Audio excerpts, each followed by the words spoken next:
الحمد لله رب العالمين والعاقبة للمتقين والصلاة والسلام على سيد الأنبياء والمرسلين أما بعد فأعوذ بالله من الشيطان الرجيم بسم الله الرحمن الرحيم قال الله تبارك وتعالى في القرآن المجيد والفرقان الحميد ألا إن أولياء الله لا خوف عليهم ولا هم يحزنون الذين آمنوا وكانوا يتقون لهم البشرى في الحياة الدنيا وفي الآخرة لا تبديل لكلمات الله ذلك هو الفوز العظيم وقال النبي صلى الله تعالى عليه وسلم رب أشعث مدفوع بالأبواب لو أقسم على الله لأبره أو كما قال صدق الله مولانا العظيم وصدق رسوله النبي الأمين المتين المبين المعين المختار الكريم ونحن على ذلك لمن الشاهدين والشاكرين والحمد لله رب العالمين۔ حضرات گرامی، آئیے کچھ معروضات پیش کرنے سے قبل ہم اور آپ مل کر انتہائی ادب و احترام کے ساتھ اپنی اور ساری کائنات کے مرکز عقیدت آقائے دو جہاں حضور رحمت عالم سرور کائنات جناب محمد الرسول اللہ روحی فداہ صلی اللہ تعالی علیہ وسلم کی بارگاہ پر انوار میں اپنے قلوب و اذہان کو منور و مجلہ و مصفہ و مزکہ کرنے کے لیے، اپنے سینے کو محبت رسول کا مدینہ بنانے کے لیے، غلامی مصطفیٰ کا ثبوت دیتے ہوئے مدینے کی طرف لو لگا کر گنبد خضرا کو نگاہوں میں سما کر بارگاہ رسول والے رسول میں جھوم جھوم کر ہدیہ درود پیش کریں۔ پڑھے بآواز بلند اللہم صلی علی سیدنا وعلی آل سیدنا ونبینا مولانا محمد معدن الجود والکرم وآلہ الکرام ابنہ الکریم وبارک وسلم۔ نبی اور آل نبی پر ایک مرتبہ اور بآواز بلند پڑھ لیں اللہم صلی علی سیدنا وعلى آل سيدنا ونبينا مولانا محمد معدن الجود والكرم وآله الكرام ابنه الكريم وبارك وسلم۔ حضرات گرامی، معمول اور دستور کے مطابق سب سے پہلے اللہ رب العالمین خدائے وحدہ لا شریک کی بارگاہ میں دعا گو ہوں کہ رب قدیر جل جلالہ اپنے پیارے حبیب دانائے غیوب صاحب لولاک صلی اللہ علیہ وسلم کے نالن پاک کے صدقے مجھے حق اور سچ بات کہنے اور آپ تمامی حضرات کو حق اور سچ بات سن کر اس پر عمل کرنے اور اسے عام کرنے کی توفیق عطا فرمائے۔ جیسے کہ آپ حضرات بخوبی جانتے ہیں کہ ہم جس محلے میں رہتے ہیں اس محلے میں آرام فرما اللہ کے ایک محبوب ترین بندے حضرت سیدنا محی الدین شاہ قادری رحمت اللہ تعالی علیہ کا عرس شریف ہے، لہٰذا اسی کی مناسبت سے میں قرآن و احادیث کی روشنی میں اور مستند و معتبر کتابوں کی روشنی میں، واقعات و روایات کی روشنی میں اولیاء اللہ کی شان، ان کی عظمت، ان کے اختیارات اور ان کے تصرف کے حوالے سے کچھ مفید باتیں آپ کے سماعتوں کے حوالے کرنے کی کوشش کروں گا۔ گزارش کرتا ہوں کہ توجہ کے ساتھ سماعت فرمائیں اور اولیاء اللہ کے نقش قدم پر چلنے کا شوق اور جذبہ اپنے اندر پیدا کریں، اولیاء کرام کی تعلیمات اور ان کی سیرت طیبہ کو پڑھنے کا شوق اور جذبہ اپنے اندر پیدا کریں۔ میں پورے یقین کے ساتھ کہتا ہوں کہ اگر ہم نے اولیاء کرام کی تعلیمات کو زندہ کیا، ان کی سیرت کو اپنایا، ان کے نقش قدم پر چلنے کی اگر ہم نے کوشش کی، اللہ تبارک و تعالی دنیا میں بھی کامیابی عزت عطا فرمائے گا اور آخرت میں بھی اللہ تعالی کامیابی سے ہمکنار فرمائے گا۔ حضرات گرامی، اولیاء کرام کی شان وہ ہے کہ شاعر کہتا ہے یک زمانہ صحبت با اولیاء، ایک زمانہ صحبت با اولیاء بہتر از 100 سالہ اطاعت بے ریا۔ اولیاء کرام کی وہ عظیم شان ہے کہ ان کی صحبت میں ایک لمحہ گزارنا 1000 سال ریا کے بغیر، دکھاوے کے بغیر عبادت کرنے سے بھی بہتر ہے۔ شاعر کہتا ہے یک زمانہ صحبت با اولیاء بہتر از صد سالہ اطاعت بے ریا. اور پھر ایک شاعر کہتا ہے نہ تخت و تاج میں نہ لشکر و سپاہ میں، نہ تخت و تاج میں نہ لشکر و سپاہ میں جو بات مرد قلندر کی بارگاہ میں ہے. نہ تخت و تاج میں نہ لشکر و سپاہ میں ہے جو بات مرد قلندر کی بارگاہ میں ہے.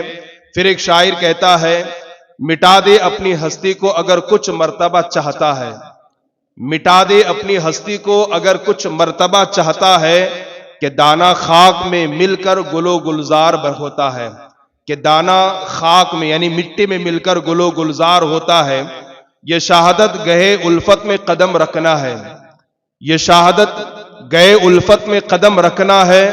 لوگ آسان سمجھتے ہیں مسلمان ہونا، لوگ آسان سمجھتے ہیں مسلمان ہونا. اور پھر ایک شاعر کہتا ہے نگاہ ولی میں وہ تاثیر دیکھی، نگاہ ولی میں وہ تاثیر دیکھی، بدلتی ہزاروں کی تقدیر دیکھی.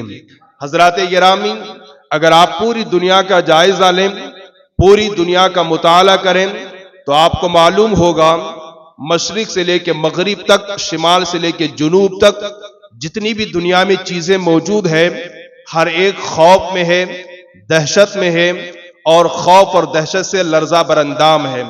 آپ اندازہ فرمائیے، ذرا غور کیجئے، یہ جو اونچے اونچے بلند بلند پہاڑ نظر آتے ہیں جن کی بلندیاں آسمان سے باتیں کر رہی ہوتی ہے، ان پہاڑوں کو اپنی بلندی پر، ان پہاڑوں کو اپنے پائیداری پر بڑا ناز ہے، بڑا غرب ہے، اور یہ بہت شاد و آباد ہیں.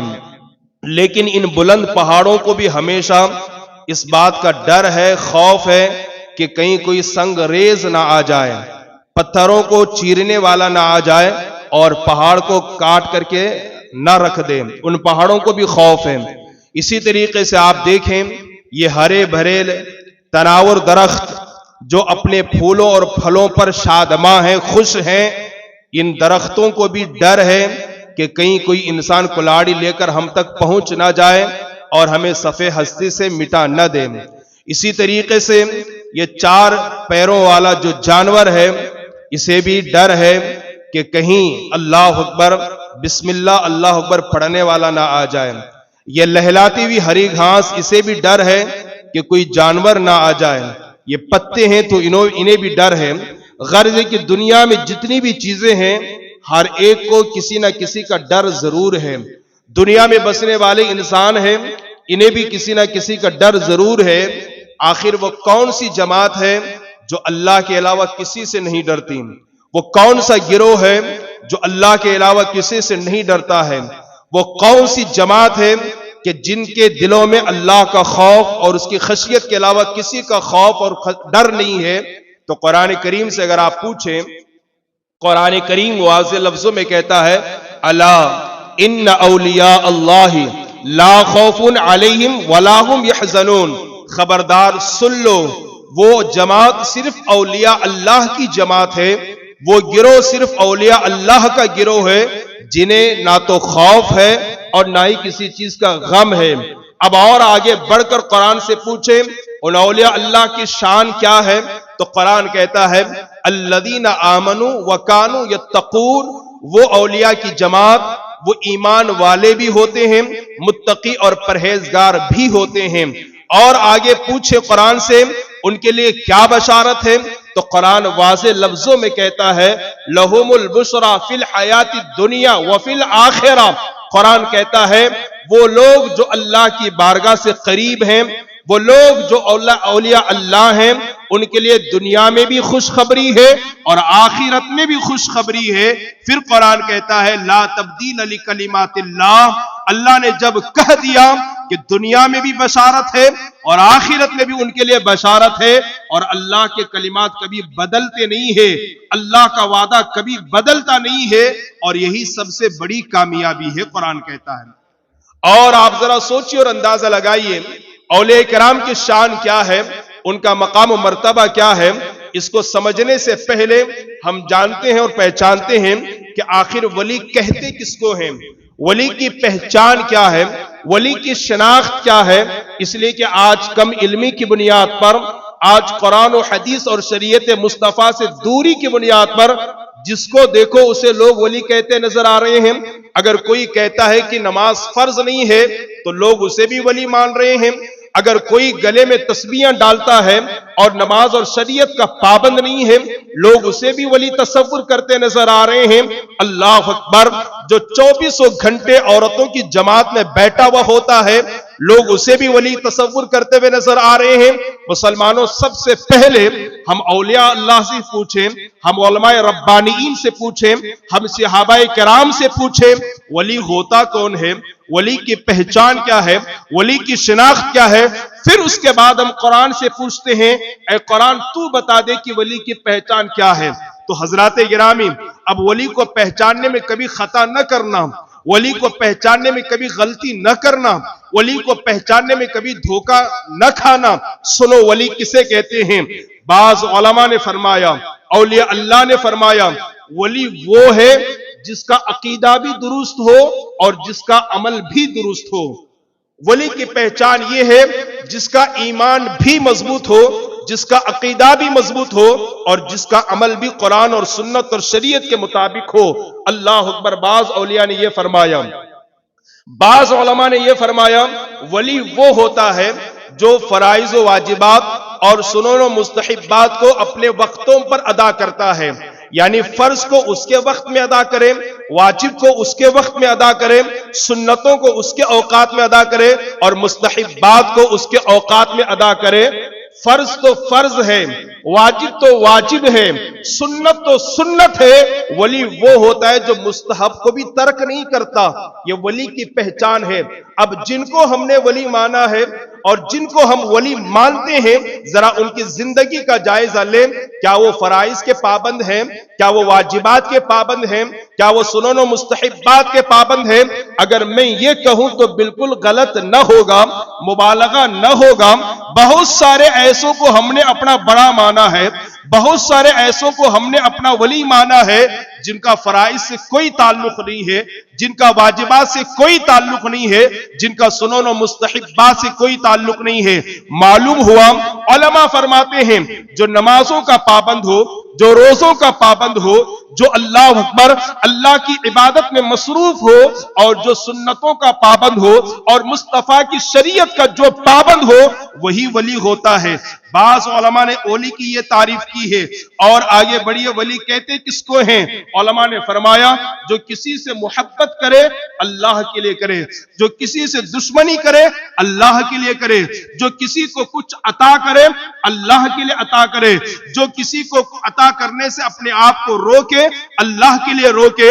ایسا شخص حقیقت میں اللہ کا محبوب کہلاتا ہے، اللہ کا ولی کہلاتا ہے. کیا یہ سچویشن آج ہمارے سوسائٹی کے اندر پائی جاتی ہے؟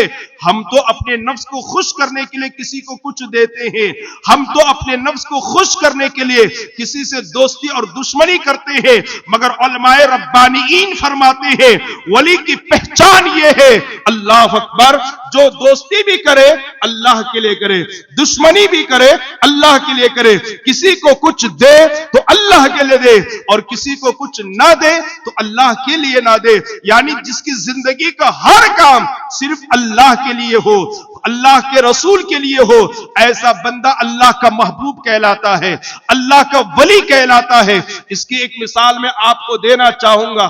اس سے پہلے بھی میں نے مثالیں پڑھی ہے، پھر یاد دہانی کے لیے پڑھنا چاہوں گا. ایک مشرک نے آ کر حضرت علی سے کہا علی اگر تم مجھے کشتی میں پٹک دو تو میں مانوں گا واقعی تم طاقتور ہو، تم بہادر ہو اور میں اسلام بھی قبول کر لوں گا. آپ ذرا سوچو اور اندازہ فرمائے حضرت مولا کائنات شیر خدا داماد پیمبر خلیفہ چہارم حضرت علی نے اس مشرک سے کشتی لڑی اور اسے پٹک دیا، اس کے سینے پہ سوار ہو گئے، سینے پہ سوار ہو گئے. حضرت علی ابھی اس کو قتل کرنا ہی چاہتے تھے کہ اس نے معاذ اللہ حضرت علی کی توہین کرتے کرتے، حضرت علی کی شان میں گستاخی کرتے حضرت علی کے چہرے پہ تھوک دیا. اللہ اکبر. اب حضرت علی نے مارنے کی بجائے اس کے سینے سے اٹھ گئے اور اس کو آزاد کر دیا، چھوڑ دیا، جا میں نے تجھے معاف کر دیا. اللہ اکبر. وہ دشمن خدا کہتا ہے، وہ مشرک کہتا ہے علی میں نے گستاخی اس لیے کی تھی تاکہ آپ کا غصہ اور بڑھ جائے اور آپ کا جلال اور بڑھ جائے، آپ نے قتل کرنے کی بجائے مجھے معاف ہی کر دیا۔ آخر وجہ کیا ہے؟ مولا علی رضی اللہ تعالی عنہ فرماتے ہیں تھوڑی دیر پہلے میں جو تجھ سے لڑ رہا تھا وہ اللہ کے لیے لڑ رہا تھا، اپنے خدا کے لیے لڑ رہا تھا، اپنے معبود کے لیے لڑ رہا تھا، لیکن جیسے تو نے میرے چہرے پہ تھوکا، اندر سے نفس نے کہا مولا علی اب اسے نہ چھوڑنا، اس لیے کہ اس نے تمہیں ذلیل کیا ہے، تمہاری شان میں گستاخی کی ہے۔ تو میں نے کہا کہ جو لڑائی اللہ کے لیے لڑ رہا تھا وہ نفس کی لڑائی میں تبدیل ہو گیا، اور علی لڑتا ہے تو صرف اللہ کے لیے لڑتا ہے، اپنے نفس کے لیے کبھی نہیں لڑتا۔ آپ ذرا سوچیں، علماء فرماتے ہیں ولی کی پہچان یہ ہے دشمنی کرے تو خدا کے لیے، دوستی کرے تو خدا کے لیے، لیکن ہمارا المیہ کیا ہے؟ ہماری دوستی اپنے نفس کے لیے ہوتی ہے، ہماری دشمنی اپنے نفس کے لیے ہوتی ہے۔ ہم ہزار بار کہتے ہیں یہ خدا کا دشمن ہے، یہ رسول کا دشمن ہے، یہ اولیاء کا دشمن ہے، یہ صحابہ کا دشمن ہے، یہ اہل بیت کا دشمن ہے، اس سے دوستی نہ کرو، اس کی مجلسوں میں نہ جاؤ، اس کے ساتھ اٹھنا بیٹھنا نہ کرو، اس کے ساتھ کھانا پینا نہ کرو۔ لیکن چونکہ ہمارا نفس کہتا ہے، ہمارا دل کہتا ہے، تو ہم اٹھنا بیٹھنا بھی کرتے ہیں، ہم کھانا پینا بھی کرتے ہیں، ہم دوستی اور یاری بھی کرتے ہیں، کیونکہ ہماری دوستی خدا کے لیے نہیں ہو رہی ہے بلکہ اپنے نفس کے لیے ہو رہی ہے۔ لیکن علماء فرماتے ہیں ولی کی پہچان یہ ہے جو دوستی کرے تو اللہ کے لیے اور دشمنی کرے تو بھی اللہ کے لیے۔ اب ہم نے جس کو اللہ کا ولی مانا ہے ذرا دیکھ لیں ان کی دوستی کن سے تھی اور ان کی دشمنی کس سے تھی۔ اور آگے آپ پڑھیے ولی کی پہچان کیا ہے؟ حضور سید العالمہ نے فرمایا ولی کی پہچان یہ ہے جو حلال کھائے اور حرام سے بچے، حلال کھائے اور حرام سے بچے۔ آج کا یہ اتنا بھیانک دور ہے، اتنا خطرناک دور ہے کہ اچھے جو ہے نا وہ حرام سے نہیں بچ پاتے، اچھے حرام سے نہیں بچ پاتے۔ اپنے آپ کو حاجی کہلوانے والے، اپنے آپ کو نیکوکار کہلوانے والے، اپنے آپ کو پرہیزگار بتانے والے بھی حرام سے نہیں بچ پاتے۔ جہاں دیکھا فائدہ ہو رہا ہے منہ مارنے کی انہوں نے کوشش کی ہے، جہاں دیکھا فائدہ ہو رہا ہے ہاتھ ڈالنے کی کوشش کی ہے۔ حضور سید العلماء نے فرمایا تھا ولی کی پہچان یہ ہے، ولی کی شناخت یہ ہے کہ آج کے اس بھیانک اور خطرناک دور میں جو حلال اپنائے اور حرام سے بچ جائے وہ سب سے بڑا اللہ کا ولی ہے، وہ سب سے بڑا۔ حرام چیزیں تو بہت ہیں، سود کھانا حرام ہے، رشوت لینا حرام ہے، جھوٹ بولنا حرام ہے، بد نظری کرنا حرام ہے، غیبت کرنا حرام ہے، چغلی کرنا حرام ہے، گانا سننا حرام ہے، فلم دیکھنا حرام ہے، اس طریقے سے بے شمار باتیں حرام میں آتی ہے۔ سید العلماء نے فرمایا جو حرام سے بچے اور حلال کو اپنائے سمجھو وہ اللہ کا ولی ہے۔ آج کون بد نظری نہیں کرتا؟ آج کون غیبت نہیں کرتا؟ آج کون چغلی نہیں کھاتا؟ آج کون گانوں کا استعمال نہیں کرتا؟ آج کون فلموں ڈراموں کا استعمال نہیں کرتا؟ آج کون بے پردگی نہیں کرتا؟ آج کون ایک دوسرے کی دل آزاری نہیں کرتا؟ آج کون ایک دوسرے کی عزت کے ساتھ کھلواڑ نہیں کرتا؟ اللہ اکبر کبیرہ۔ تو ولی کی پہچان یہ ہے کہ جو حرام سے بچے اور حلال کو اپنائے، سمجھ جاؤ کہ وہ اللہ کا محبوب بندہ ہے۔ اور آگے بڑھیے، حضرت عبداللہ بن عباس نے فرمایا ولی کون ہے کہ جس کے چہرے کو دیکھو تو خدا یاد آ جائے، جس کے چہرے کو دیکھو تو خدا یاد آ جائے، اور جس کی مجلس میں بیٹھو تو صرف خدا اس کے رسول کی باتیں ہوا کرے، وہ ولی ہونے کی پہچان ہے۔ اولیاء کا یہ وتیرہ رہا ہے، اولیاء کا یہ ترہ امتیاز رہا ہے، اولیاء کی یہ امتیازی خصوصیت رہی ہے کہ ان کی مجلس میں جب بھی کوئی گیا ہے دنیا نہیں دین دے کر کے انہوں نے بھیجا ہے۔ ان کی نظریں ہمارے دلوں پر ہوتی۔ بڑی معذرت کے ساتھ آج ہمارے درمیان بہت سارے پیران نظام ایسے ہیں جن کی نظر ہمارے دل پر نہیں ہمارے جیب پر ہوتی ہے، ہمارے جیب پر ہوتی ہے۔ ولی کی پہچان یہ ہے کہ جس کی مجلس میں بیٹھو تو صرف خدا اور رسول کی بات ہو، صرف آخرت کی بات ہو اور صرف دل کو سنوارنے کی بات ہو، یہ ولی ہونے کی پہچان ہے۔ اور غرض ہے کہ حضرت عبداللہ بن عباس نے فرمایا اس کا چہرہ دیکھو تو تمہیں خدا کی یاد آ جائے، جس کی باتیں خدا اور رسول کی بارگاہ سے قریب کر دیتی ہو، یہ ولی ہونے کی پہچان ہے۔ اور قرآن سے پوچھئے تو قرآن کیا کہتا ہے ان اولیاؤہ الا المتقون. ہم نے کسے سمجھا ولی؟ جس کے داڑھی کے بال لمبے لمبے ہوں، جس کے انگلیوں میں انگوٹھیاں موجود ہوں، جو رنگ برنگے کپڑے پہنتا ہو اور جو نماز نہ پڑھاتا ہو، جو چرب زبانی سے بات کرتا ہو، جو بہت اچھا خطاب کرتا ہو، ہم نے اس کو ولی سمجھا ہے. جو آگ کے انگارے پر چلتا ہو، جو پانی پر چلتا ہو، جو اپنے ہاتھ سے کاجو بادام نکال کر کے دیتا ہو، ہم نے اس کو ولی سمجھا ہے. قرآن سے پوچھے، قرآن تو بتا ولی کون ہوتا ہے؟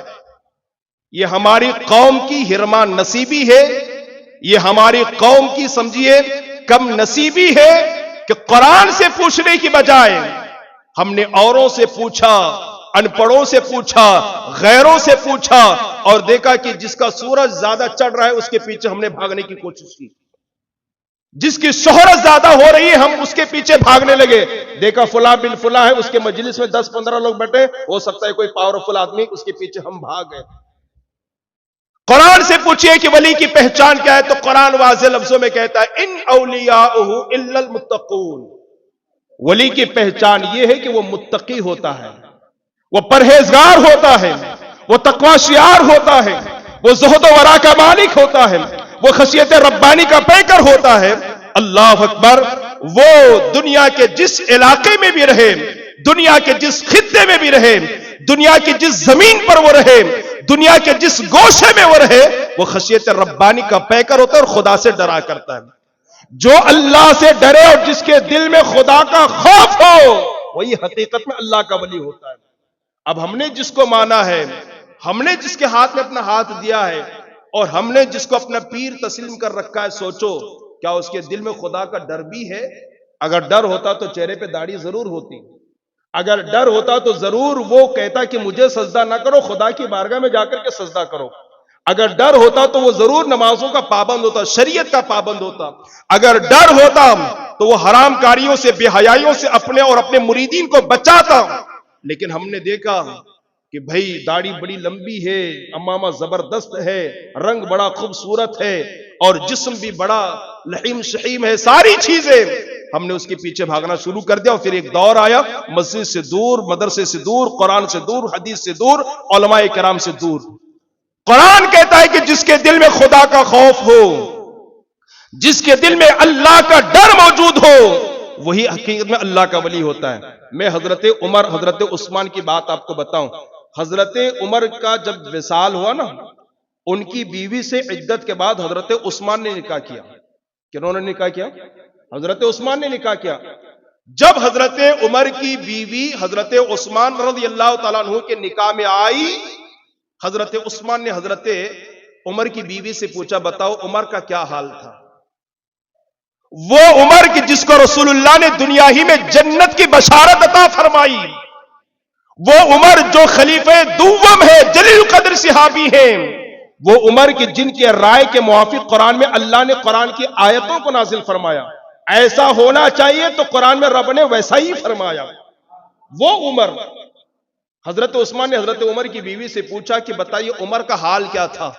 حضرت عمر کی بیوی حضرت عثمان سے کہتی ہے کہ میں اکثر دیکھتی عمر کو کہ وہ رات بھر جو ہے نا خدا کی عبادت کرتے اور مجھ سے کہتے کہ پانی کا لوٹا میرے پاس رکھ دینا، اور جب نیند کا غلبہ آتا، انسان ہے نیند آئے گی، نیند کا غلبہ آتا، وہ اپنے چہرے پر پانی مارتے، پھر عبادت خداوندی میں مصروف ہو جاتے. پھر جب نیند کا غلبہ آتا پھر اپنے چہرے پہ پانی مارتے. یہ منظر میں پوری رات دیکھتی، اپنے چہرے پہ پانی مارتے، پھر خدا کی عبادت کرتے، اور رات بھر اپنے خدا کو منانے کی کوشش کرتے تھے، رات بھر اپنے اللہ کو راضی کرنے کی کوشش کرتے تھے. یہ حضرت عمر رضی اللہ تعالی عنہ ہیں، جن کے خشیت کا عالم یہ ہے کہ خود فرماتے ہیں کہ قیامت کے دن اگر رب کہہ دے کہ میں نے سب کو جنت میں دے دیا، بھیج دیا سوائے ایک کے، عمر ڈرتا ہے کہ کہیں وہ ایک میں ہی نہ ہو جاؤ، مجھے ڈر ہے. وہ عمر کی جس کی نیکیاں آسمان کے ستاروں کے تعداد کے برابر ہے، اس عمر کے دل میں خدا کا یہ خوف ہے، خدا کا یہ ڈر ہے. تبھی تو قرآن کہتا ہے کہ جو ولی ہوتا ہے وہ خشیت ربانی کا پیکر ہوتا ہے. یہاں لوگوں کو نماز نہ پڑھ کر کے بھی خدا سے ڈرنا نہیں آیا، دوسروں کا منہ مار کر کے بھی لوگ خدا سے نہیں ڈرتے. لوگ ہزاروں جرائم کا ارتکاب کر کے بھی خدا سے نہیں ڈرتے، اور پھر دعویٰ کتنا بڑا ہے، میں اللہ کا ولی ہوں، میرے پیچھے ایک بڑی جماعت ہے مریدوں کی. خدا کا خوف نہیں، نماز نہیں، سجدہ نہیں، قرآن نہیں، شریعت نہیں، حضور کی سنت نہیں، حضور کی تعلیمات نہیں، اور دعویٰ کیا ہے، میں خدا کا ولی ہوں. جو خدا کا ولی ہوگا وہ خشیت ربانی کا پیکر ہوگا، اور جو اللہ کا ولی ہوتا ہے اللہ تبارک و تعالی انہیں بڑا تصرف عطا فرماتا ہے، بڑا اختیار عطا فرماتا ہے، بڑی قوت عطا فرماتا ہے. اور آپ خود اندازہ فرمائیے کہ اگر کوئی خدا کا ولی قسم کھا لے کسی چیز پر اللہ کی، اللہ ان کی قسم کو پوری فرما دیتا ہے، اللہ ان کی قسم کو پوری فرما دیتا ہے. چنانچہ حدیث میں ہے، حضرت انس بن مالک فرماتے ہیں کہ حضرت انس بن نضر کی بہن نے ایک عورت کو مار کے دانت کو توڑ دیا، ایک عورت کو مار کے اس کے دانتوں کو توڑ دیا. اس عورت کے ورثہ نے آ کر کے، قبیلے والوں نے، خاندان والوں نے آ کر کے قصاص کا مطالبہ کیا. قصاص کس کو کہتے ہیں کہ اگر کسی نے کسی کے دانت توڑے ہیں تو اس کے بدلے میں اس کے دانت توڑے جائیں.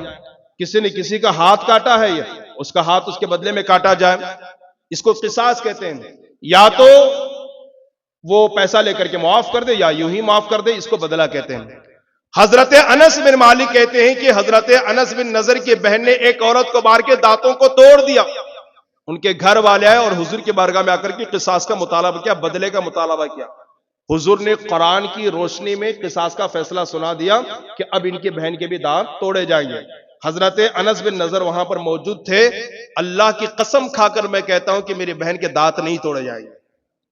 حضور کہہ رہے ہیں قصاص میں ان کے بھی دانت توڑے جائیں گے بدلے میں، لیکن ان کے بھائی کہہ رہے ہیں کہ اللہ کی قسم میری بہن کے دانت نہیں توڑے جائیں گے.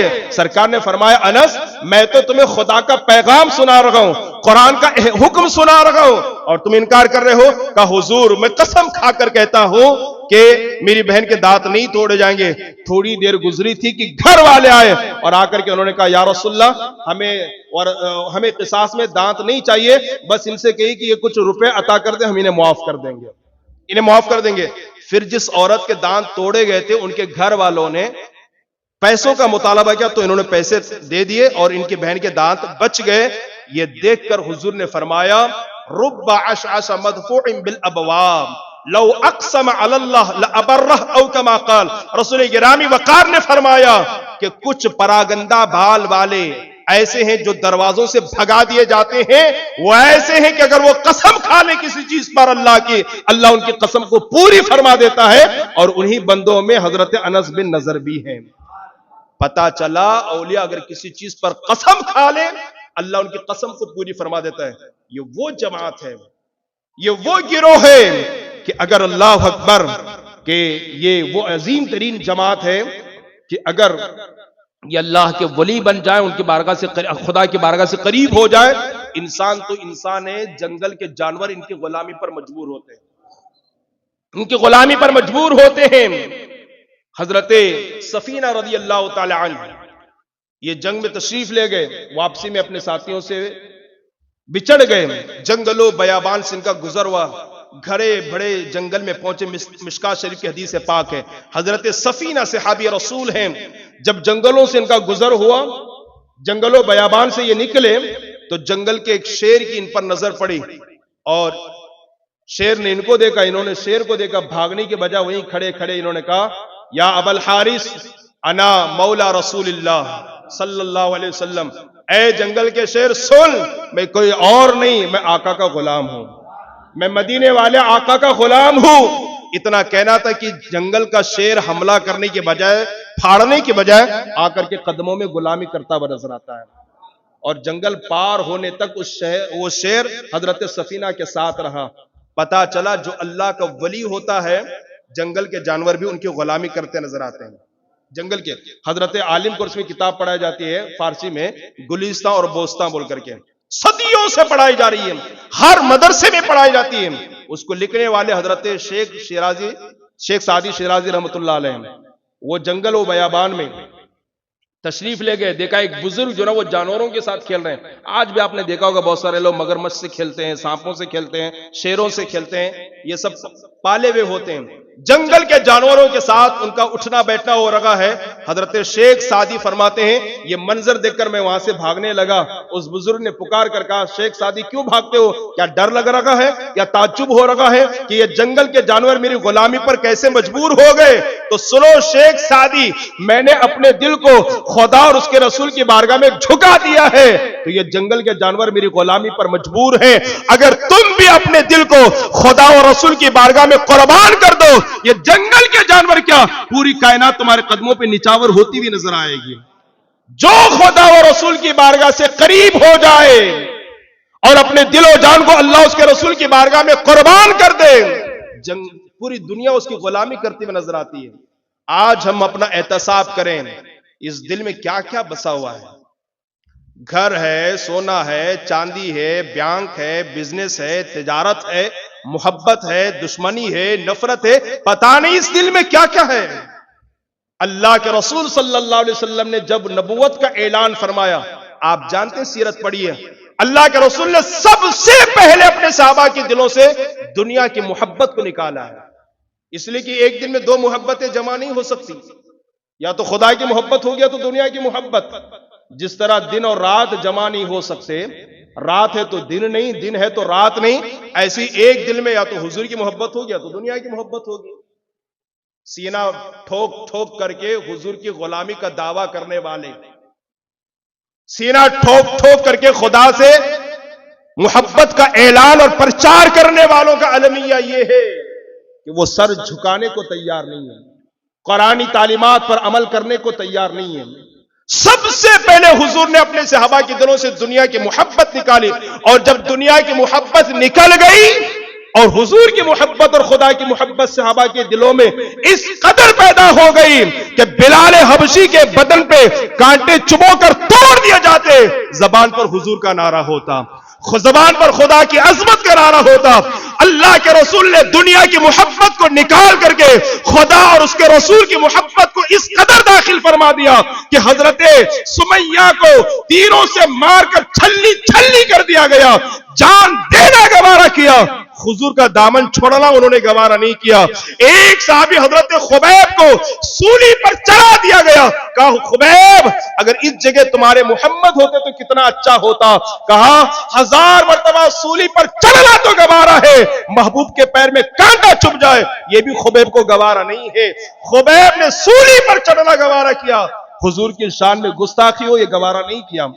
ایسی محبت حضور نے ان کے دلوں میں پیدا فرما دی تھی اور ہو گئی تھی. وجہ یہ کہ پہلے دل سے دنیا کی محبت کو نکال دیا. آج ہم بھی مسلمان ہیں، اسی رسول کا کلمہ پڑھتے ہیں، اسی خدا کا کلمہ پڑھتے ہیں، وہی قرآن پڑھتے ہیں، اسی خدا کی بارگاہ میں جھکتے ہیں.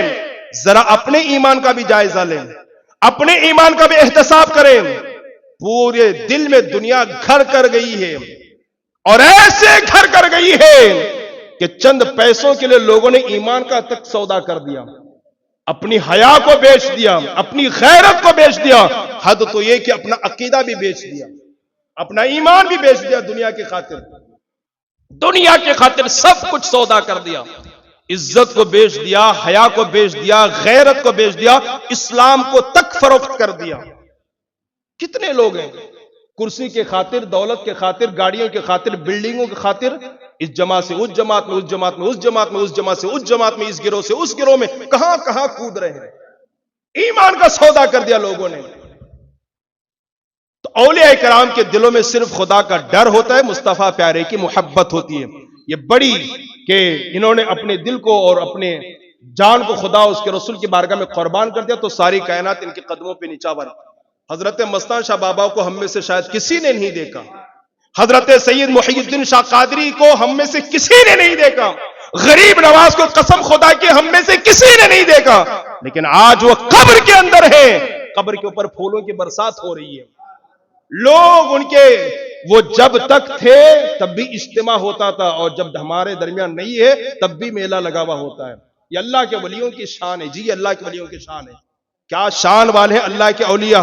آپ جانتے ہیں اللہ اکبر کبیرہ، وہ اولیاء اگر ارادہ کر لیں، چاہ لیں، انسان کی تقدیر کو بدل دیں، انسان کا کایا پلٹ دیں. آپ کو معلوم ہے حضرت حماد بن مسلم رضی اللہ تعالیٰ کا ایک مخلص مرید تھا، اس نے آ کر حضور سے کہا حضور میں تجارت کے سلسلے میں ایک گاؤں جانا چاہتا ہوں، ایک قافلہ جا رہا ہے، اس قافلے کے ساتھ جانا چاہتا ہوں، کیا آپ کی اجازت ہے؟ حضرت حماد بن مسلم نے فرمایا نہیں نہیں، تھوڑی دیر رک جاؤ۔ آپ نے آنکھیں بند کی، تھوڑی دیر تک آنکھوں کو بند کر کے رکھا، پھر آنکھوں کو کھولا، فرمایا مت جانا، نفع تو درکنار، راستے میں تو قتل کر دیا جائے گا تو، اور تیرا مال تجارت جو ہے وہ لوٹ لیا جائے گا، تو گھر نہیں پہنچ پائے گا، نہیں جانا۔ حضرت حماد بن مسلم نے منع کر دیا۔ وہ مرید، اس کے دل میں شوق تھا، تجارت کے سلسلے میں جانا چاہتا تھا، اور یہ دور غوث پاک کا دور تھا، یہ زمانہ غوث پاک کا زمانہ تھا، اور سب سے بڑی بارگاہ غوثیت کی بارگاہ تھی، غوث پاک کی بارگاہ تھی۔ وہ مرید حضرت غوث پاک کی بارگاہ میں کہا حضور میں تجارت کے سلسلے میں ایک ملک سے دوسرے ملک کا سفر کرنا چاہتا ہوں، ایک قافلہ جا رہا ہوں، اس قافلے کے ساتھ جانا چاہتا ہوں۔ غوث پاک نے فرمایا کیا جانا چاہتا ہے؟ جی حضور جانا چاہتا ہوں۔ کیا خیریت سے جانا چاہتا؟ جی حضور خیریت سے جانا چاہتا ہوں۔ خیریت سے واپس آنا چاہتا ہے؟ کہا حضور خیریت سے واپس آنا چاہتا ہوں۔ کہا نفع لانا چاہتا ہے؟ کہا حضور نفع بھی لانا چاہتا ہوں۔ سرکار غوث پاک نے اجازت دے دی، فرمایا جاؤ، خیریت سے جاؤ گے، خیریت سے آؤ گے۔ یہ کچھ کلمہ گو مسلمان ایسے ہیں ڈاکٹر کے پاور کو مانیں گے، جی میرے بیٹے کو ڈاکٹر نے بچا لیا، وکیل کے پاور کو تسلیم کریں گے، میرے بیٹے کو وکیل نے جیل سے آزاد کروا دیا۔ اولیاء کی شان کی بات ہے تو کائیں کائیں کریں گے، ٹال مٹول کریں گے، ارے یہ کیوں کہتے ہو، وہ کیوں کہتے ہو۔ میرے بھائی، جہاں سے ڈاکٹر، وکیل، انجینئر، جج، police commissioner, M L A, ان سب کی طاقت ختم ہوتی ہے، اولیاء کی طاقت تو وہاں سے شروع ہوتی ہے، وہاں سے شروع ہوتی ہے۔ غوث پاک نے اجازت دے دی، وہ گئے، وہ قافلہ گیا، یہ بندہ بھی اس قافلے میں گیا، اور راستے میں کوئی تکلیف نہیں، بڑے آرام سے، ابھی گاؤں ملک چند میلوں پر تھا، بہت تھکے ہوئے تھے، ایک درخت کے نیچے، ہرے بھرے درخت کے نیچے سو گئے۔ اس نے خواب دیکھا کہ لوگ، کچھ ڈاکو آئے، قافلے کو لوٹ رہے ہیں اور اس کے مال کو لوٹ رہے ہیں، اور ایک شخص نے آگے بڑھ کر کے اس کو جو ہے نا تلوار سے مار دے، اس کی گردن پہ حملہ کر دیا۔ جیسے گردن پہ وار کیا، یہ خواب میں تھا نا، اٹھ گیا، چیخ کر کے چلا بٹا، تو دیکھا قافلے والے بھی سلامت ہیں، مال بھی سلامت ہے، اور سارے لوگ سلامت ہیں۔ پھر بات آئی، ہو گئی، گاؤں گئے، تجارت کا بڑا نفع لے کر کے صحیح سلامت ہو پلٹ گیا۔ جیسے ہی گھر آیا نا، اسے بات یاد آ گئی، پیر صاحب نے منع کیا تھا، حضرت حماد بن مسلم نے منع کیا تھا کہ جائے گا تو نقصان ہوگا، مارا جائے گا، لوٹ لیا جائے گا، لیکن میں صحیح سلامت گیا بھی اور واپس بھی آ گیا۔ پیر صاحب کی کوئی نہ کوئی بات اس میں راز ہوگی، تو سب سے پہلے پیر کے پاس گئے۔ پیر صاحب نے دیکھتے ہی فرمایا صحیح سلامت گئے تھے؟ کہا حضور گیا تھا۔ صحیح سلامت آ بھی گئے؟ جی حضور صحیح سلامت آ بھی گیا۔ کہا نفع بھی لے کر کے آئے؟ جی حضور آپ کی دعا سے نفع بھی لے کر کے آیا۔ پیر صاحب فوراً کھڑے ہوئے، اور کھڑے ہو کر کے شیشہ سامنے کیا، آئینہ، اور کہا اس میں اپنا چہرہ دیکھ۔ اس نے غور سے دیکھا، کہا کچھ نظر آتا ہے؟ کہا حضور میرا چہرہ۔ کہا گلے پر کوئی نشان نظر آ رہا ہے؟ کہا حضور ایک کالا کالا نشان نظر آ رہا ہے۔ کہا یہ سفر میں جانے سے پہلے نشان موجود تھا؟ کہا حضور نہیں تھا۔ فرمایا سفر میں جانے سے پہلے غوث پاک کی بارگاہ میں گیا تھا؟ کہا حضور گیا تھا۔ کہا کیا فرمایا تھا؟ فرمایا تھا صحیح سلامت جاؤ گے، صحیح سلامت آؤ گے، اور نفع لے کر کے آؤ گے۔ فرمایا جاؤ پہلے غوث پاک کی بارگاہ میں دست بوسی کرنا، قدم بوسی کرنا، اور شکریہ ادا کرنا۔ یہ غوث پاک کی نظر ہے کہ جن کی نگاہ ولایت میں حقیقت میں ہونے والے واقعے کو خواب سے تبدیل فرما دیا ہے، حقیقت میں ہونے والے اس واقعے کو خواب میں تبدیل فرما دیا ہے۔ اسی لیے تو کہا نگاہ ولی میں وہ تاثیر دیکھی، بدلتی ہزاروں کی تقدیر دیکھی۔ یہ اولیاء اللہ کا پاور ہے، یہ اولیاء اللہ کی شان ہے۔ اللہ اکبر کبیرہ، بے شمار ان کے فضائل ہیں۔ اور میں کیا آپ کو بتاؤں، اولیاء اللہ وہ عظیم جماعت ہے، اس پاورفل جماعت کا نام ہے، وہ اگر اپنی کرامت دکھانے پر آئے تو ماں کی گود میں دودھ پیتا بچہ کلام کرتا ہوا نظر آئے۔ حضرت جریج رضی اللہ، حضرت ابو ہریرہ سے روایت، رسول اللہ نے فرمایا بنی اسرائیل میں ایک اللہ کے ولی تھے، نام تھا حضرت جریج، بڑے عبادت گزار، بہت اتنے عبادت گزار تھے کہ پورے معاشرے میں ان کی عبادت کا چرچا ہوتا، اتنے بڑے ولی کامل تھے، ان سے نہیں، ان کی خانقاہ کو لوگ چم چم کر کے جاتے تھے، مٹی کی خانقاہ تھی، عبادت کا بڑا چرچا تھا، ان کے خانقاہ کی دیوار کو لوگ چم چم کے جاتے، کیا عزت۔ ایک مرتبہ کھڑے تھے نماز پڑھنے کے لیے، ماں آئی، ماں نے پکارا، حضرت جریج نے سوچا ایک طرف ماں اور ایک طرف خدا کی عبادت، کوئی جواب نہیں دیا، ماں رک کر کے چلی گئی۔ دوسرے دن پھر ماں آئی، کہا جریج، حضرت جریج پھر نماز میں تھے، خدا کی عبادت میں، دل نے کہا ایک طرف ماں اور ایک طرف خدا ہے، تو کیا کروں، جواب نہیں دیا۔ پھر ماں چلی گئی. تیسرے دن پھر ایسے ہی ہوا, ماں نے پھر پکارا. حضرت جریج پھر عبادت خداوندی میں مشغول تھے, جواب نہیں دیا. ایک طرف ماں اور ایک طرف خدا کی عبادت, کوئی جواب نہیں دیا. ماں کا دل دکا اور ماں نے کہا مولا میرے بیٹے جریج کو اس وقت تک کہ موت نہ دینا جب تک کہ کسی زانیہ کا منہ نہ دیکھ لے, کسی بدکار عورت کا منہ نہ دیکھ لے, تب تک اسے تو موت نہیں دینا. ماں باپ کی دعا بہت جلدی قبول ہوتی ہے, اس لیے اپنے بچوں کو مت ڈانٹا کیجیے, بد دعائیں مت دیا کیجیے. اگر خدا نہ خواستہ ہماری اور آپ کی زبان رب کی نے سن لیا, قبول ہو گئی, آپ کے بیٹے کی دنیا بھی برباد اور آخرت بھی برباد. بہت سارے ماں باپ اپنے بچوں کو کوستے رہتے ہیں, وہ جملے میں یہاں نہیں بولنا چاہتا. ستیاناس ہو, غارت ہو, اس کی جورو مر جائے, پتہ نہیں کیا کیا بولتے ہیں. یہ سب ہمارے ماں باپ اپنے بچوں کو گالیاں دیتے ہیں, بد دعائیں دیتے ہیں. سنیے, اگر ماں باپ نے بد دعا دے دی, رب نے قبول کر لی, اور قبول کرتا ہی ہے وہ, اس لیے کہ ماں کی دعا بچے کے حق میں ویسے ہی جیسے نبی کی دعا امتی کے حق میں قبول ہوتی ہے. کسی کی دعا اگر رب نے قبول کر لی, بیٹا تو آپ ہی کا ہے نا, اس کی دنیا بھی برباد ہو جائے گی, آخرت تو برباد ہوگی. ماں نے بد دعا دی, مولا میرے بیٹے کو اس وقت تک کہ موت نہ دینا جب تک کہ کسی زانیہ اور بدکار اور فاحشہ کا منہ نہ دیکھ لے. وہ چلی گئی بد دعا دے کر کے. اللہ نے اس ماں کی دعا کو قبول کیا. حضرت جریج اپنی خانقاہ میں ہیں, عبادت میں مصروف ہیں. ایک فاحشہ بدکارہ عورت آئی, اپنی طرف اس نے مائل کیا. حضرت جریج نے انکار کیا. وہ خانقاہ سے باہر نکلی, وہاں ایک چرواہ بکریاں چرانے والا بکریاں چرا رہا تھا, اس سے اس نے منہ کالا کیا. حاملہ ہوئی, بچہ پیدا ہوا. ابھی غیر شادی شدہ تھی, کنواری تھی, بچہ پیدا ہوا. قوم نے پوچھا کس کا بچہ؟ کہا جریج کا بچہ ہے. ہم بستری کی ایک چرواہے کے ساتھ, منہ کالا کیا ایک بکریاں چرانے والے کے ساتھ. جب بچہ پیدا ہوا تو کہا جریج کا بیٹا ہے. لوگ جو جریج کی خانقاہ کو چومتے تھے وہ برہم ہو گئے, پوری خانقاہ کو توڑ کر کے زمین کے برابر کر دیا اور حضرت جریج پر ٹوٹ پڑے. یہ قوم ایسی ہے, یہ قوم ایسی ہے, کب اٹھاتی کب گراتی نہیں معلوم, کب ہاتھ چومتی اور کب جوتے اٹھاتی یہ بھی نہیں معلوم. حضرت جریج اللہ کے ولی ہیں. قوم نے جب سنا کہ یہ بچہ جو زنا کا ہے, ولد الزنا ہے, کا ہے, یہ جریج کا ہے, خانقاہ کو گرا کر کے زمین کے برابر کر دیا اور خوب مارا. جریج نے کہا بھائی میری غلطی کیا ہے, بتاؤ تو صحیح. لوگوں نے کہا یہ عورت کا اعلان ہے, دعویٰ ہے کہ اس کا جو بچہ ہے ولد الزنا یہ تمہارا ہے. حضرت جریج نے کہا بات ایسی ہے, کہا مجھے 10 منٹ دے دیں. حضرت جریج نے تازہ وضو کیا, 2 رکعت نفل نماز پڑھی اور پھر اس بچے کے ناپ میں ہاتھ رکھ کر کے فرمایا دودھ پیتا بچہ ہے. ماں کی گود میں کہا بیٹا بول تیرا باپ کون ہے. تم نبی پر اعتراض کرتے ہو, نبی نہیں بولتا. بنی اسرائیل کا ایک ولی کسی بچے کے ناپ پہ ہاتھ رکھ دے تو وہ بولنے لگے. حضرت جریج نے ناپ پہ ہاتھ رکھ کر کے کہا بتا تیرا باپ کون ہے. اللہ کے اس ولی کی یہ زندہ کرامت ہے. آج بھی مسلم شریف کی حدیث کی کتاب میں یہ واقعہ اور یہ حدیث موجود ہے. بیان کرنے والا کوئی اور نہیں ہے, مدینے والے آقا نے بیان کیا ہے. مکہ والوں نے میرے نبی کو صادق کہا ہے, سچ بولنے والے.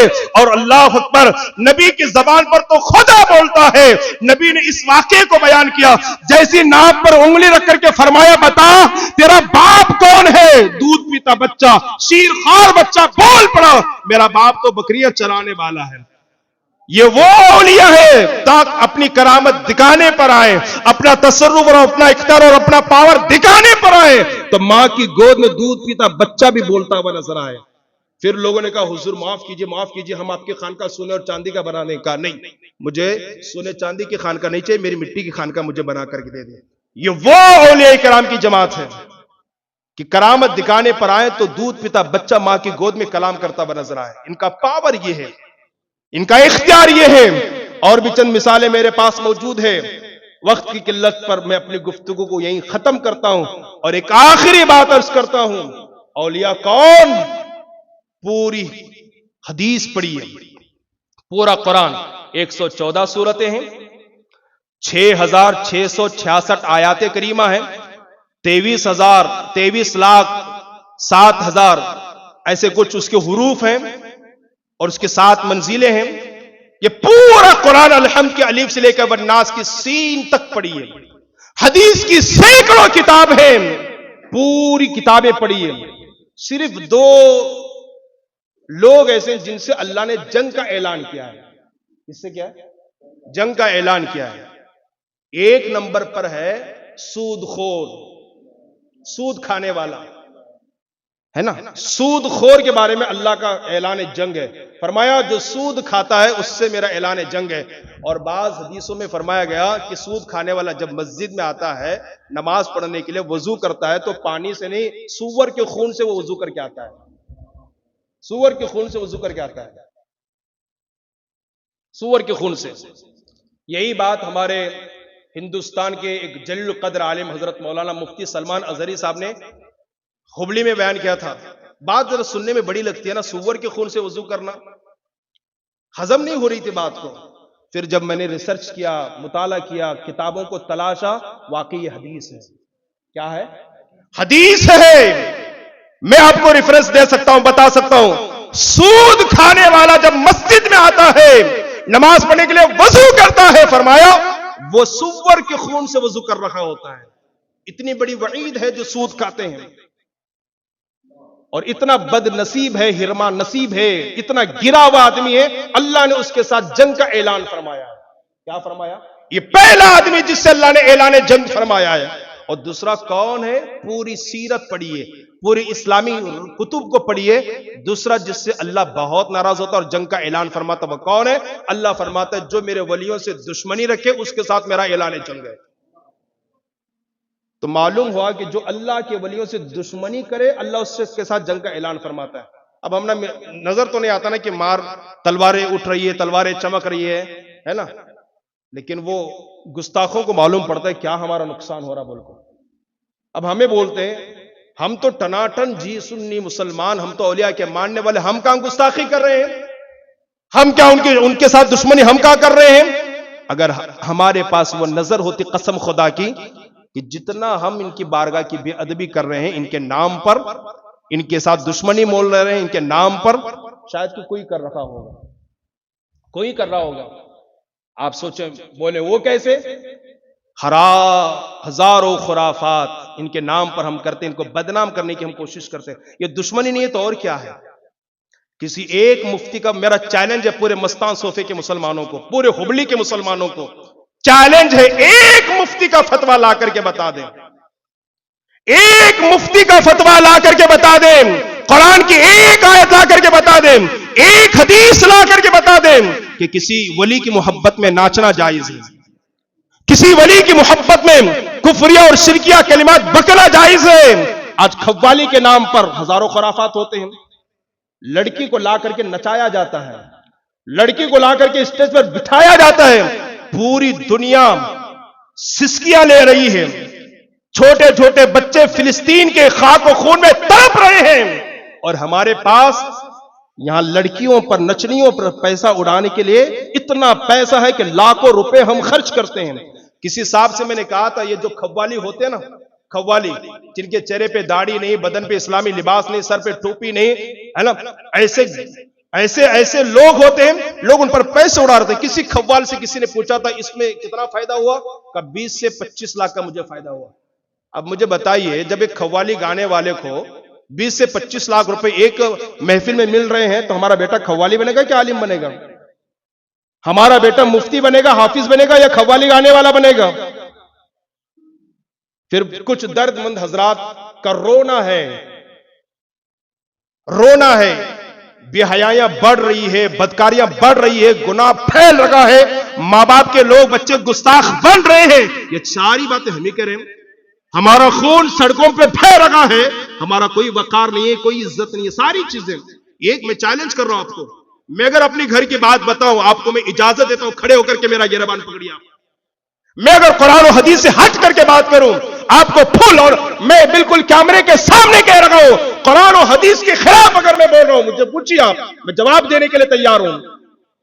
ایک آدمی ڈاکٹر کے مشورے پر عمل کرتا ہے، ڈاکٹر نے کہا گولیاں کھاؤ تو کھانے کو تیار، ڈاکٹر نے کہا خون نکالو تو نکالنے کو تیار، ڈاکٹر نے کہا خون چڑھاؤ تو چڑھانے کو تیار. ایک آدمی ڈاکٹر کے مشورے پر عمل کر رہا ہے، گاڑی چلانے والا مستری کے پاس گیا، مستری نے جیسا کہا آئل ختم، آئل ڈال، ایک مستری کے باتوں پر عمل کر رہا ہے. آپ مولانا کی باتوں پر کیوں عمل نہیں کرتے؟ مولانا ہزار گنہگار، مولانا ہزار بدکار گنہگار ہے، سیاکار ہے، مجرم ہے، لیکن وہ جو بول رہا قرآن کی تو باتیں بول رہا ہے نا، حدیث کی باتیں بول رہا ہے نا۔ آپ مولانا کی بات کیوں نہیں سنتے؟ وہ اپنی زبان میں قرآن کی بات آپ کو بتا رہا ہے، حدیث کی بات آپ کو بتا رہا ہے۔ جو ڈاکٹر نے کہا، جو حکیم نے کہا، جو ایم ایل اے نے کہا، جو مستری نے کہا، وہ سب ماننے کو تیار۔ مولانا نے کہا تو نہیں مانیں گے، نہیں مانیں گے۔ اس قوم پر کتنا رویا جائے۔ لکشمی سور میں پروگرام میں گیا تھا، ایک مولانا نے میلاد النبی کے موقع پر ڈی جے کے خلاف بیان کر دیا، پورے نوجوان پہنچ گئے، نکالو مولانا کو، نکالو مولانا کو۔ میں نے بھی جنگ کے ڈی جے کے خلاف بولا، کہا حضرت میں نے بول دیا تو مجھے نکال دیا گیا۔ کتنا رویا جائے اس قوم پر، کتنا افسوس کیا جائے اس قوم پر۔ یہ ایسی قوم ترقی کرے گی؟ ایسی قوم ترقی کرے گی؟ مجھے اگر اجازت نہیں ملتی ہے گناہ کرنے کی، میں گناہ پر اتنا جری ہو گیا، میں گناہ پر اتنا ڈٹ گیا کہ مجھے یہاں سے اجازت نہیں تو وہاں سے، وہاں سے نہیں تو وہاں سے، میں گناہ کے لیے اجازتیں طلب کر رہا ہوں، پیسے بہا رہا ہوں پانی کی طرح۔ پھر کہو گے اولیاء اللہ سے ہم سے زیادہ محبت کون کرتا؟ کون؟ دیکھیے یہ ساری حقیقت باتیں ہیں، یہ سب حقیقت ہے۔ اللہ نے فرمایا جو میرے ولیوں سے دشمنی کرے اس کے ساتھ میرا اعلان جنگ ہے۔ ایک فتویٰ لا کر کے بتا دیں، یہ ڈی جے لانا، یہ ناچنا، یہ نچنیوں کو بلانا، یہ ایسے قوالی جس میں کفریہ شرکیہ کلمات ہوتے ہیں، مستان شاہ بابا کو رسول سے ملا دیا، رسول کو خدا سے ملا دیا، ساری چیزیں، ایسے قوالی پڑھنا بھی حرام اور ایسی قوالی سننا بھی حرام اور ایسے قوالی گانے والے کو بلانے والے بھی حرام کا کام کر رہے ہیں۔ صاف اور سیدھی بات شریعت کی روشنی میں، کون نہیں کر رہا؟ پھر کہو کہ اللہ کے ولی سے ہماری دشمنی نہیں ہے، اللہ کے ولی سے ہماری خوب دوستی، خوب محبت ہے۔ اعلان جنگ کیا ہے رب نے ان سے۔ لیکن بڑی خوشی کی بات ہے کہ ہمارے مستان صوفہ میں حضرت محی الدین شاہ قادری رحمۃ اللہ علیہ کا عرس ہو رہا ہے، یہاں اس بار ڈی جے نہیں لایا گیا، حالانکہ اس سے پہلے بھی ڈی جے نہیں لایا گیا ہے نا، ڈی جے نہیں لایا جا رہا ہے۔ اب وہ حقیقت کیا اللہ جانتا ہے، پرمیشن نہیں ملنے پر نہیں لائے یا مولانا کے سمجھانے پر نہیں لائے، وہ اللہ بہتر جانتا ہے، لیکن نہیں لا رہے۔ اللہ ہمارے نوجوانوں کو سلامتی عطا فرمائے، اللہ ہمارے نوجوانوں کو برکت عطا فرمائے۔ اور میرا مشورہ یہ ہے، اگر میں غلط بولوں تو مجھے پوچھئے، میرا مشورہ یہ ہے کہ اگر کسی قوالی پڑھنے والے کو انہوں نے فکس کیا ہے تو پہلے پوچھئے وہ کیا پڑھے گا، اس کی تحقیق کریں، اس میں کہیں اللہ کو گالی تو نہیں ہے، اس میں کہیں رسول کی توہین تو نہیں ہے۔ اگر کوئی عالم پاس کرتے یہی پڑھے گا تو پھر پڑھوائیے، ورنہ اس سے بہتر کسی نعت خواں کو بلا کر کے رسول کی نعت سنوائیے گا، وہ بابا اور خوش ہو جائیں گے، واللہ کے ولی اور خوش ہو جائیں گے۔ میرے نوجوانوں، میرے بزرگوں، ناراض نہیں ہونا، یہ باتیں قرآن و حدیث کی روشنی میں ہم علماء نہ کریں تو پھر کون کرے گا؟ پیغام پہنچانا میرا کام ہے، عمل کرنا نہ کرنا آپ کا کام ہے۔ آپ کی قبر میں نہ غلام ربانی نہ میری قبر میں آپ آئیں گے۔ ہر ایک کو اپنے آخرت کی فکر کرنی چاہیے۔ اولیاء کرام کے قدموں سے قریب ہوئیے، ان کے دامن کو تھامے رکھیے اور ان کی تعلیمات پر عمل کیجیے، ان کے پیغام کو عام کیجیے اور ان کے نقش قدم پر چلنے کی بھرپور کوشش کیجیے۔ انشاءاللہ اللہ کے رحمت کی برسات بھی ہوگی، ان کی بارگاہ سے بے شمار فیوز و برکاتیں ملیں گے۔ اللہ پاک مجھے آپ کو سب کو کہنے سننے زیادہ عمل کی توفیق عطا فرمائے۔ وما علینا الا البلاغ۔ السلام علیکم۔